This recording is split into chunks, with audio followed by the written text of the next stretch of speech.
বিচার বিচার বিচার চাই, যৌন হয়রানির বিচার চাই। বাংলাদেশ নারী ক্রিকেটার জাহানারা আলম যে গতকালকে যে একটা ইন্টারভিউ দিল, যে তার সাথে যেসব যৌন হয়রানির জন্য যাদের বিরুদ্ধে সে অভিযোগটা করছে, সকলের বিচার চাই, অর্থাৎ বিসিবি সহকারে। আপনি একটা কথা মনে করেন যে আপনাদের এই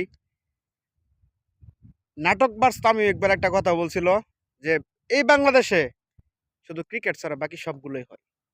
সে প্রমাণ কিন্তু আমরা আস্তে আস্তে ধীরে ধীরে সব কিছু পাইতেছি। তো সেটা বড় কথা না, শুধু একজন নারী ক্রিকেটার না, যে কারো বিরুদ্ধে যদি এরকম কোনো অভিযোগ হয়ে থাকে সেটার কঠোর থেকে কঠোরতম বিচারের আওতায় আনতে হবে। যেহেতু নারী ক্রিকেটার জাহানারা আলম এর আগেও সকলের বিরুদ্ধে সে অভিযোগটা বিসিবিকে জানাইছে, জানানোর পরও বিসিবি সেটা কঠোর পদক্ষেপ নেয় নাই। তাহলে আমি মনে করি বাংলাদেশ বিসিবি টিকিট বোর্ডে যারা দায়িত্বে আছে তাদের বাহিরে অন্য যারা আছে বাংলাদেশের উপর মহলের, তারা সবাই এই বিষয়টা টিম গঠন করে হারিয়া কঠোর থেকে কঠোরতম একটা বিচারের আওতায় আনুক যারা এরকম কাজ করছে। কারণ এতে করে বাংলাদেশের ক্রিকেট তো নষ্ট হবেই এবং ভবিষ্যতে আরও বাংলাদেশের খারাপ দিন দেখতে হবে।